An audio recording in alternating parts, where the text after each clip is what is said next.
आदाब नाजरीन, खैर मकदम है आपका। आप देख रहे हैं जी सलाम। मैं हूं इमरान खान आपके साथ और लेकर हाजिर हम अपना प्राइम टाइम डिबेट शो। आज का मुद्दा, काशी से बाकी पर कितना असर। वजीर आजम नरेंद्र मोदी ने जुमेरात को शानदार रोड शो के बाद आज जुमे को बनारस से पर्चा नामजदगी दाखिल किया। इससे पहले कल उन्होंने गंगा आरती में हिस्सा लिया था। सीधे तौर पर अगर देखा जाए तो पूर्वांचल से अगले 4 मरहलों के लिए बड़ा पैगाम है।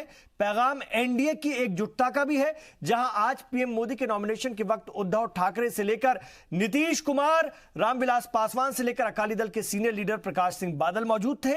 वहीं अगर राहुल गांधी के अमेठी नॉमिनेशन को देखें तो सिर्फ उनका कुनबा ही नजर आता है। यूपीए तो दूर, कांग्रेस के सीनियर लीडरान भी नदारद रहे। ऐसे में आवाम के बीच यह कुनबा परवरी और पार्टी यानी संगठन तंजीम की ताकत का पैगाम पहुंचाने की भी कोशिश इसे कही जा सकती है। इसमें एनडीए बाजी मान ले गया है, यह भी साफ नजर आता है। उधर मोदी अपना जलवा दिखाकर माहौल बनाने की कोशिश करते नजर आते हैं, तो दूसरी तरफ कांग्रेस उनके खिलाफ कोई बड़ा चेहरा भी नहीं उतार पाई। प्रियंका वाड्रा की चुनाव लड़ने की चर्चा थी, आखिरी मौके पर यह फैसला भी वापस ले लिया गया। तो यूपी में 3 मरहलों में अभी सिर्फ 26 सीटों पर ही चुनाव हुआ है। ऐसे में बाकी सीटों पर बनारस से जा रहे मैसेज का कितना असर होगा, यह देखना दिलचस्प रहेगा। पूरे मुल्क पर इसका कितना असर होगा, यह बहुत खास बात होगी। आइए हम आज के मुद्दे में इसी पर बात करेंगे, लेकिन उससे पहले मेरे 5 सवाल जिनके इर्द गिर्द यह चर्चा घूमेगी। हमारा आज का पहला सवाल है, क्या मोदी ने बनारस और पूर्वांचल के जरिए बड़ा पैगाम दिया है? दूसरा सवाल, क्या यह एनडीए की ताकत का भी एक मुजाहरा था? हमारा आज का तीसरा सवाल, क्या यह कुनबा परवरी यानी परिवारवाद और पार्टी की ताकत क्या होती है, संगठन की ताकत क्या होती है, इसके बीच भी एक फैसला कुन इलेक्शन होने जा रहा है? और कम से कम एनडीए ने तो यह ताकत दिखाने की, यह पैगाम देने की कोशिश की है क्या? चौथा सवाल, काशी से बाकी पर कितना असर पड़ेगा, यह एक बड़ा सवाल है। और आज का 5वां सवाल, कांग्रेस का मोदी के खिलाफ प्रियंका को न उतारना कितना सही फैसला है? चलिए इस पर हम बात करते हैं। मेरे साथ खास मेहमान भी जुड़ते चले जा रहे हैं, उनका तारुफ भी मैं आपसे कराऊंगा। वजीर आजम नरेंद्र मोदी ने बनारस में एक पूरा माहौल बनाया है। कल से हम देख रहे हैं, लगातार मीडिया कवरेज हम देख रहे हैं। उनका रोड शो आपने देखा, बेहद लंबा रोड शो था और उसमें जिस तरह से लोगों की भीड़ उमड़ी थी, जिस तरह से फूलों की बारिश हो रही थी, वो नज़ारा अपने आप में देखना ही बहुत ख़ास था। उसके बाद वो गंगा आरती में शामिल होते हैं। आज सुबह वो बनारस के चौकीदार भैरव बाबा के दर्शन करते हैं। उसके बाद नॉमिनेशन करने जाते हैं मुहूर्त के मुताबिक। मतलब कई सारे पैगाम एक साथ देने की कोशिश। उनके प्रस्तावक में डोम राजा से लेकर के चौकीदार तक शामिल है। मतलब हर तरफ से मैसेज देने की कोशिश है और इसमें कहीं ना कहीं एनडीए बाजी मारता नजर आता है। आइए बात करते हैं। इसी पर हमारे साथ बहुत खास मेहमान जुड़े हैं, मैं उनका तारुफ आपसे कराना चाहूंगा। मैंने अपने साथ इस वक्त स्टूडियो में जोड़ा है, अगर हम बात करें तो रमेश ठाकुर जी को, सीनियर सहाफ़ी हैं और अक्सर हमारे प्रोग्राम का हिस्सा बनते हैं। हमने उनको अपने साथ जोड़ा है और आज वो सीनियर सहाफ़ी के तौर पर स्टूडियो में तशरीफ फरमा है। रमेश जी, आपका खैर मकदम है। और इसके अलावा हमने अपने साथ आनंद साहू जी को जोड़ लिया है, भारतीय जनता पार्टी के सीनियर लीडर हैं, अक्सर मेरे प्रोग्राम में शामिल होते हैं। सर खैर मकदम है आपका।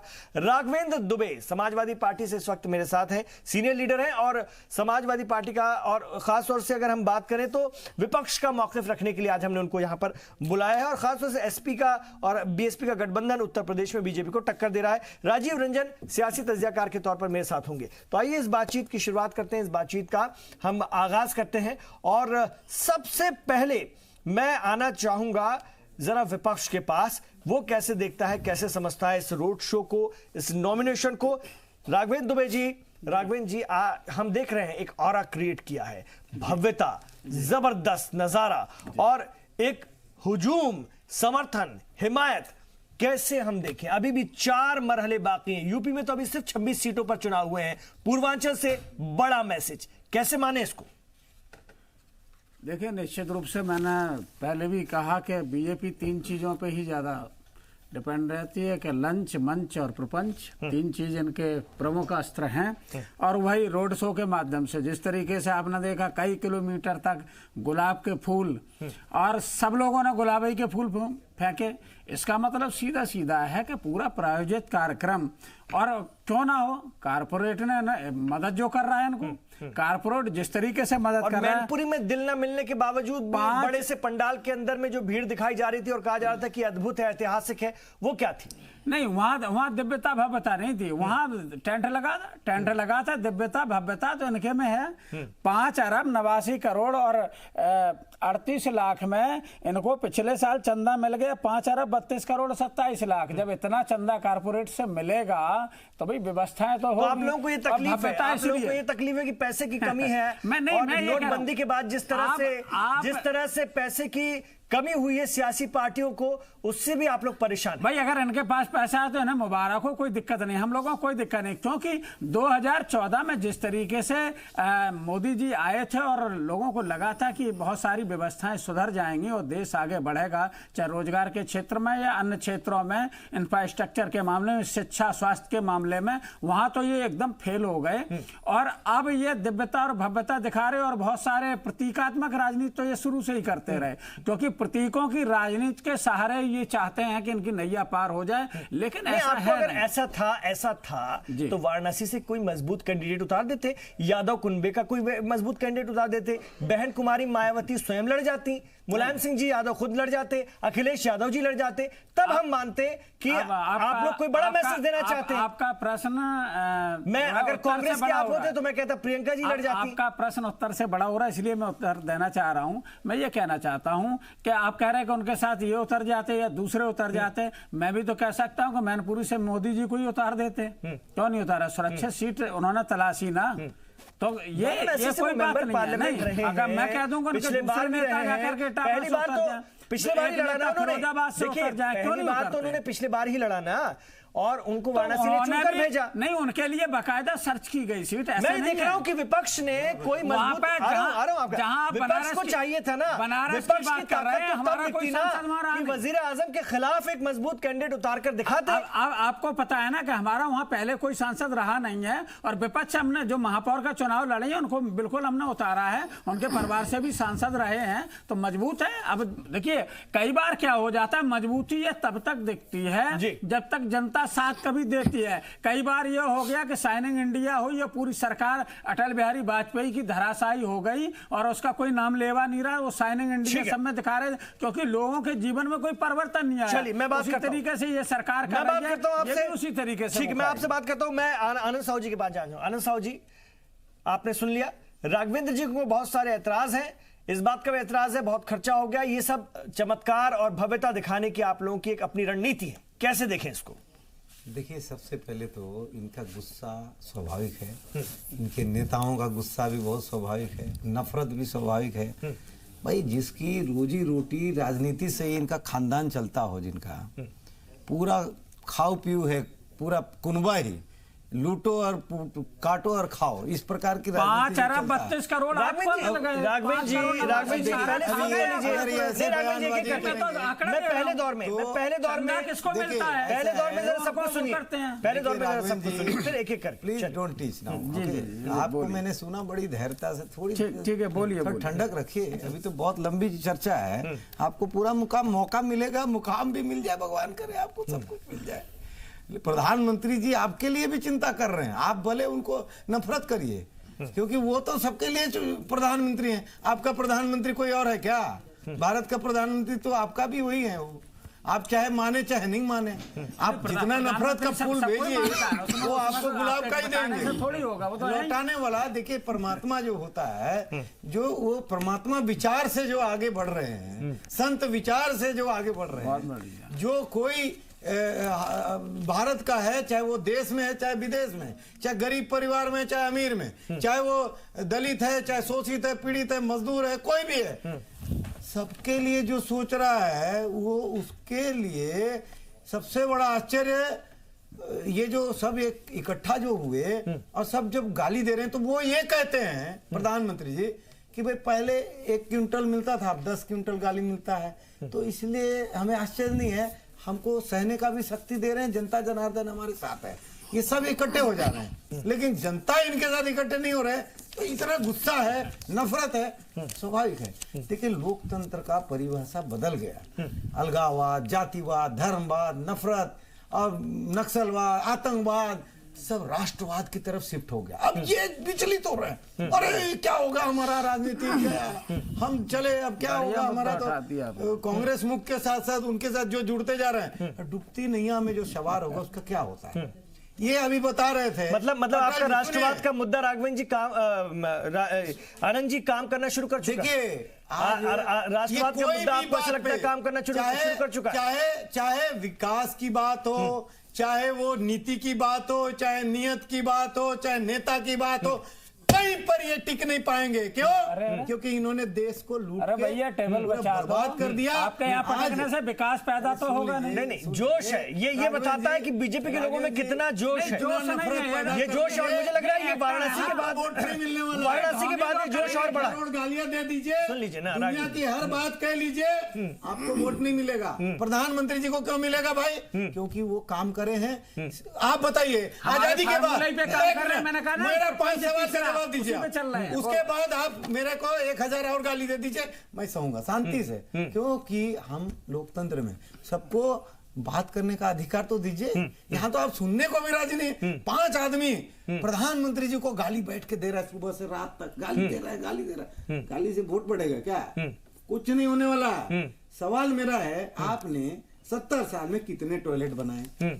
आपने 70 साल में भारत के किसानों का आय जो है दोगुना क्यों नहीं किया? किसानों का भी एक दल लड़ने के लिए साउथ से चल चुका है सर। आनंद जी आप भी जानते होंगे, वजीर आजम के खिलाफ किसानों का भी एक दल, वजीर आजम के खिलाफ किसानों का भी एक दल लड़ने के लिए आ रहा है। वहाँ पे बनारस में चुनाव तैयार है, सब काम हो रहा है सर। और आनंद जी मेरी बात सुन रहे हैं कि नहीं? मेरी बात सुन रहे हैं? सपने का सौदागर आनंद जी 60 साल तक जो याद करके आनंद जी किसानों का एक दल पूरा का पूरा दक्षिण भारत से तमिलनाडु से लड़ने के लिए आ रहा है, और इलेक्शन कमीशन वहां पर परेशान है कि इतने सारे लोगों का नॉमिनेशन कैसे कराया जाए। बड़ा लुटेरे, आतंकवादी से भी ज्यादा खतरनाक है कांग्रेस के लोग। आपको मालूम होना चाहिए, देशद्रोही आतंकवादियों से भी ज्यादा खतरनाक है। व्हाई?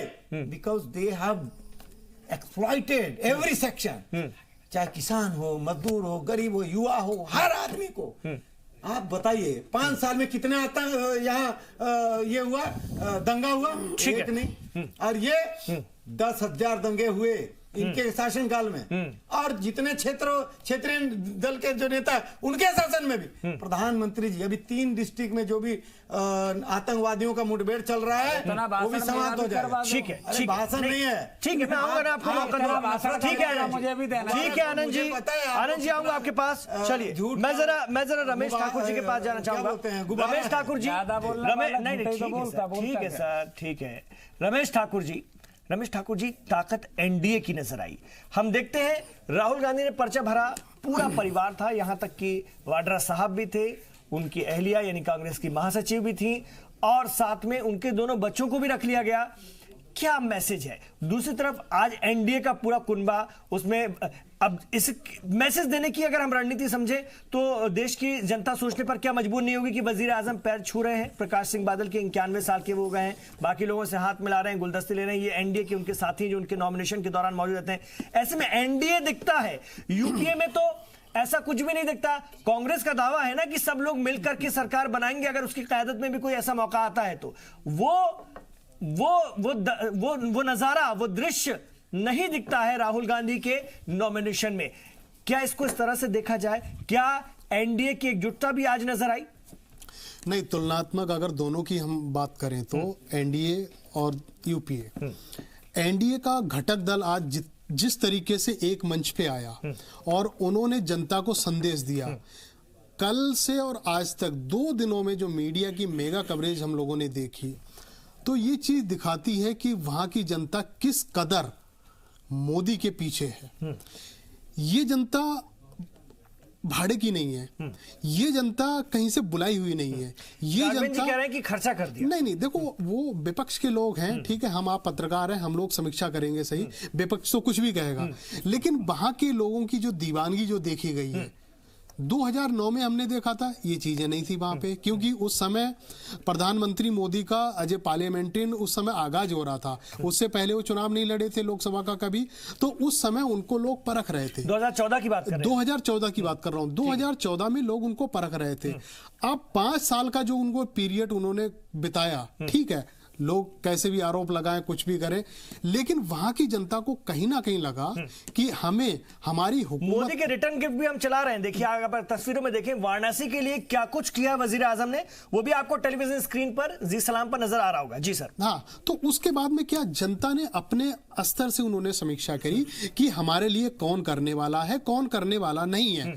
आज ये 7 लाख की जो भीड़ बताई जा रही है, इतनी भीड़ हमने 2014 के समय नहीं देखी थी। घटक दल जितने भी वहां पहुंचे हुए, ये जुटता उन्होंने दिखाने का कारण एक और भी है, उस पर जरा गौर करने की बात है।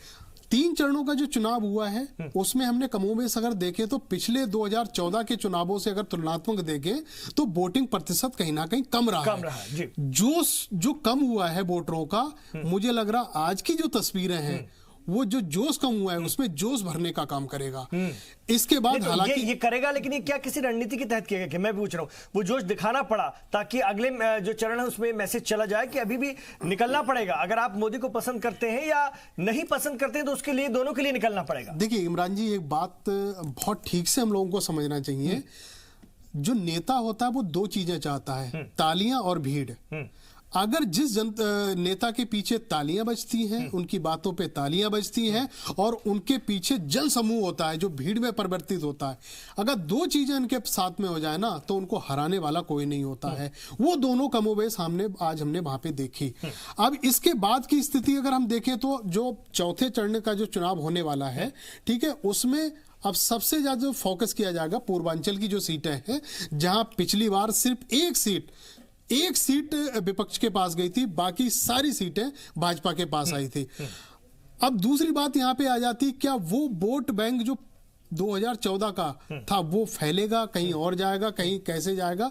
तो भाजपा विशेष तौर पे उन वोटों पे फिर सेंध लगाने की कोशिश कर रही है। अगर, क्योंकि अब जिस तरीके से 3 हिंदी पट्टी के राज्यों के जो चुनाव हुए उसमें भाजपा को हार मिली है, तो भाजपा के अंदर कहीं ना कहीं ये डर सताने लगा है कि अगर हमसे यूपी का, विशेष तौर से पूर्वांचल की जो सीटें हमारे पास सभी आई थी, अगर इसमें से सीटों की अगर कमी हो गई तो हमारे लिए थोड़ी दिक्कतें हो सकती हैं। क्योंकि जिन राज्यों में अभी सरकार, जो सिटिंग सरकार इनकी गई है, तो वहां आप स्थिति इतनी मजबूत नहीं कह सकते हो कि हमारी पिछली जितनी सीटें थी वो सारी सीटें आ जाएं, क्योंकि वहां की जनता अभी 4-5 महीने हुए हैं, वो अपने स्तर से समीक्षा करेगी।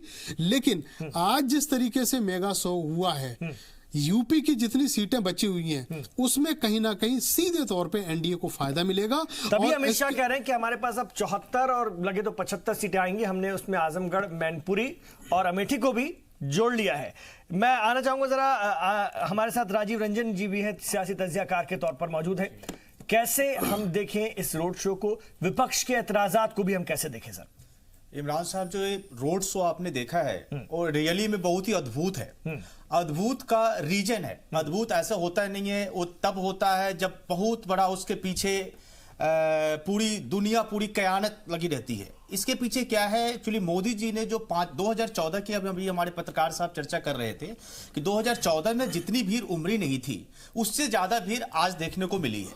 उसका रीजन एक ही रीजन था कि उन्होंने जो 5 साल में जो काम किया है, अपने क्षेत्र के लिए जो काम किया है, पूरे देश के लिए जो काम किया है, जो राष्ट्र के लिए काम किया है, उस चीज को आज वहां की जनता, वहां का जो वोटर्स है, उसको अपनी ओर से एक गिफ्ट के रूप में उनके साथ, उनको एक मनोबल को बढ़ाने के लिए सारे लोग वहां पे आए हैं।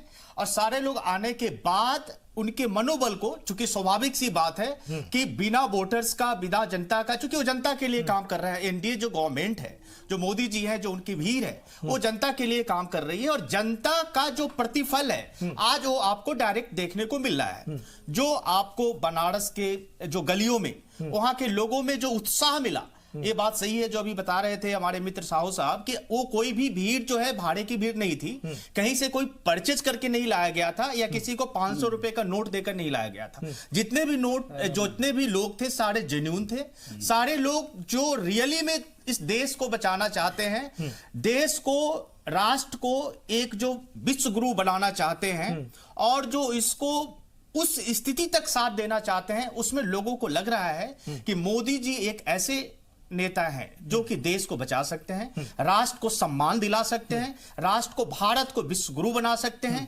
इस सारे को देखते हुए लोगों ने अपनी उत्साह को दिखलाई है और इस उत्साह से निश्चित रूप से साफ हो जाता है कि एनडीए का गवर्नमेंट भारी बहुमत से बनने वाला है और भारी बहुमत से बनेगा ही। ठीक है, ये आवाम तय करेगी। मैं जरा एक बार राघवेंद्र जी के पास जाऊंगा। राघवेंद्र जी, आप सभी लोगों को सुन रहे हैं। देखिए, कुछ चीजें जो सामने दिखती हैं अच्छी लगती हैं देखने में और वो बहुत दूर तक असर भी करती हैं। वजीर आजम का एक बुजुर्ग लेडी वहां पर जो प्रस्तावक वो ऑफिस में जी थी, उनकी अन्नपूर्णा ठाकुर जी, अन्नपूर्णा मिश्रा जी, उन्होंने पैर छुए। इधर बादल साहब के पैर छुए, अपने एनडीए के साथियों से मिले। एक होता है ना कि हम आज एक बड़ा वो चेहरा है, बीजेपी भी मजबूत है, हर जगह बहुत मजबूती से लड़ रही है, लेकिन एनडीए के लोगों का भी साथ हमें जरूरी है, उनकी भी उतनी ही इज्जत है। कल को आप लोगों को भी कहीं ना कहीं यूपीए का हिस्सा बनना पड़ेगा। अब आप लोग उत्तर प्रदेश सारा जीत भी लें, तब भी आप लोग क्या अपने बल पर सरकार बना पाएंगे? नहीं, आपको कांग्रेस की क़यादत यूपीए की जरूरत पड़ेगी। ऐसे में या किसी तीसरे मोर्चे में भी आप लोग हो सकता है कि कुछ कर पाए, लेकिन वो ताकत ना आप लोगों की तरफ से कभी दिखी। आप लोगों ने कुमारस्वामी की हलफ बर्दारी तकरीब जब हुई थी उस वक्त तो बहुत आप लोगों ने एक दूसरे के हाथ ऊंचे करके तस्वीरें खिंचाई थी, लेकिन उसके बाद मैं पीएम की तू पीएम और सीटों का बंटवारा, उसमें आप तमाम लोग अलग हो गए। ऐसे में आवाम आप लोगों से को कैसे परखे? क्या चेहरा है, क्या आइडियोलॉजी है, कौन किसके साथ है, कौन नहीं है, ये भी तो लोगों को पता होना चाहिए ना। ये तो आज वहां से दिखाने की कोशिश की गई ना राघवेंद्र जी। चलिए, मुबारक हो, 4 लोग तो कम से कम ऐसे हैं जो विपक्ष के विरोधी में बोल रहे हैं, चाहे वो राजनीतिक विश्लेषक से लेकर के सभी लोग। अगर बीजेपी की भाषा अगर बोलेंगे, बीजेपी की भाषा की क्या बात? नहीं बोल रहे हैं बीजेपी की भाषा की क्या बात? रुकिए, एक सेकंड, अब बुरा नहीं लगना चाहिए। आप अपनी बात आप लोग बोले तो मैंने नहीं, बिल्कुल डिस्टर्ब नहीं किया। नहीं, बिल्कुल, इसलिए मेरे सवाल का जवाब दीजिए। मेरे सवाल का आप बोल चुके हैं, मेरे सवाल का राघवेंद्र आप बोल चुके हैं। अब मैं आपके सवाल का भी जवाब दे रहा हूं। अभी यहाँ ये बता दिया गया कि जो भीड़ थी वो भाड़े की नहीं थी, वो जेन्युइन थी, किसी को पैसा नहीं दिएगा। ऐसा लग रहा था कि हमारे जो राजनीतिक विश्लेषक हैं वो वहीं बिल्कुल उनकी बागडोर बीजेपी की कमान संभाले हुए, तो वो सब देख रहे थे किसको कितना पैसा दिया गया, नहीं कहाँ है। मेरा सवाल ये दूसरा, विपक्ष की एकता भी तो देखना चाहती है। कौन है? एकता पूरी मजबूत है, इसीलिए तो मोदी जी इसको महागठबंधन कहते हैं। अच्छा, 3 दलों को महागठबंधन। इमरान जी थोड़ा प्लीज सुन लीजिए। अगर आपको ये दिक्कत पता नहीं क्या है कि जब हम बोलते हैं तो आप बीच में कहते हो, उनका प्रवचन सुनते हैं आसाराम बापू की तरह। मिलावट कहते हैं, इसलिए मैंने बोला आप जी, आप हमें अपना जवाब तो दे लेना दीजिए। अभी साहू जी ने कहा कि उनका तो संत हृदय है, तो भैया संत हृदय नवनीत समाना, फिर तो वो तो जर्सी गाय भी बोलते हैं, वो तो 50 लाख की गर्लफ्रेंड भी बोलते हैं। अगर संतों की ये भाषा है तो ऐसे संत आपको ही मुबारक हो।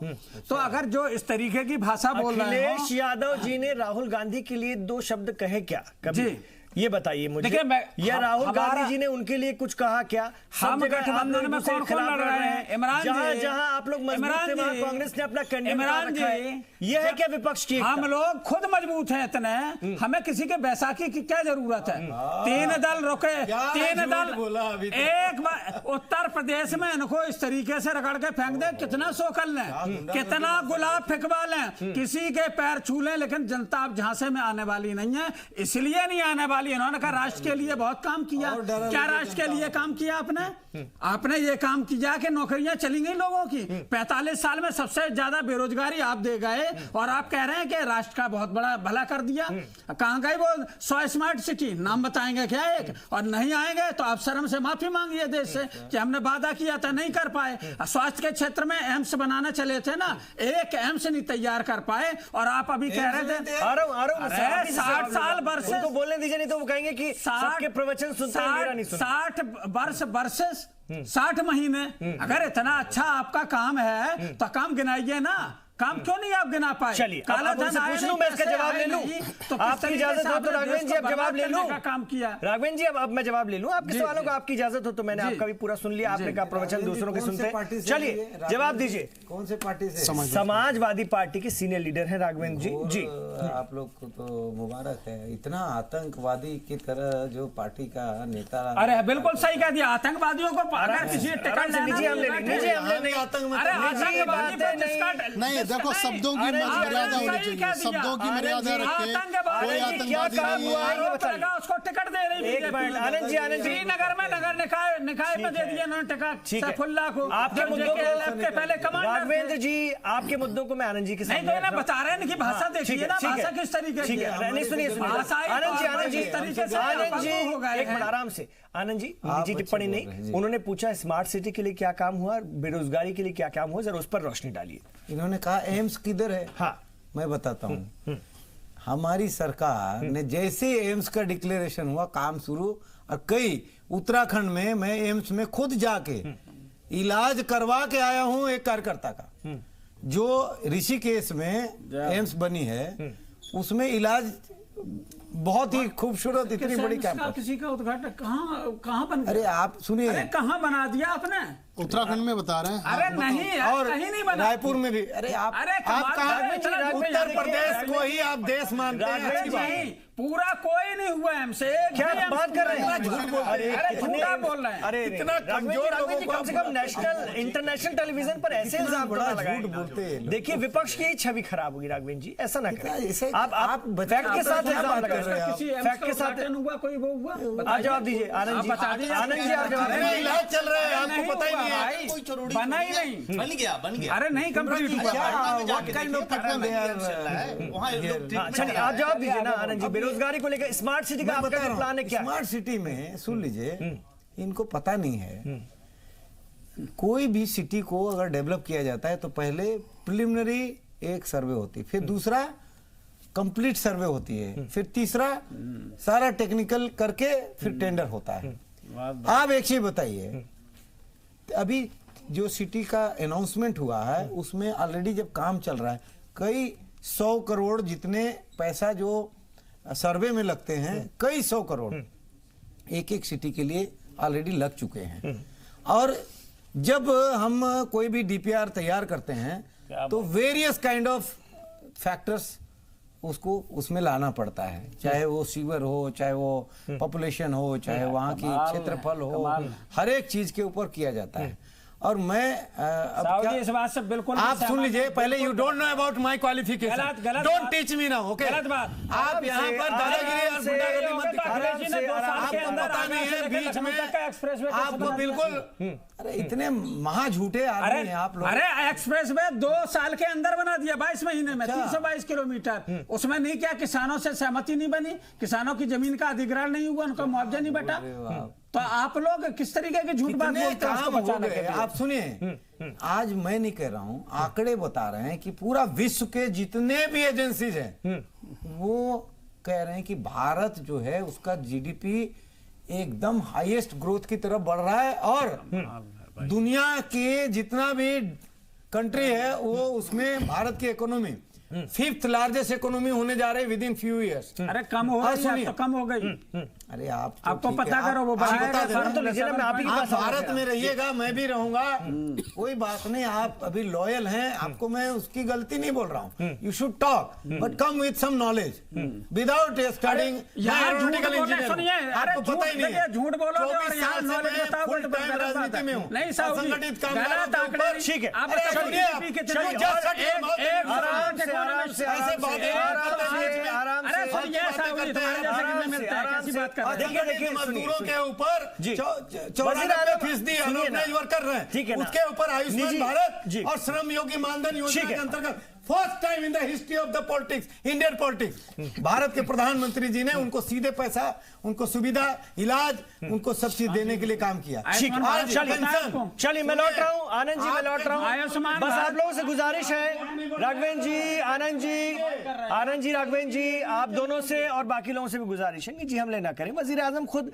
एक इंटरव्यू में कहते हैं कि ममता बनर्जी से और बाकी जो विपक्षी लोग हैं सबसे बहुत अच्छे ताल्लुकात हैं। ऐसी बात नहीं है, हमें उनसे भी सीखना चाहिए। मुद्दों पर बात होनी चाहिए, सिर्फ मुद्दों पर बात होनी चाहिए, सिर्फ योजनाओं पर, मुद्दों पर बात होनी चाहिए। ठीक है, अभी लौट रहे हैं एक छोटे से ब्रेक के बाद, इस गर्मा गर्म चर्चा को आगे बढ़ाएंगे। कितनी बड़ी हिमायत है वजीर आजम के साथ और कितना बड़ा मैसेज काशी से जा रहा है।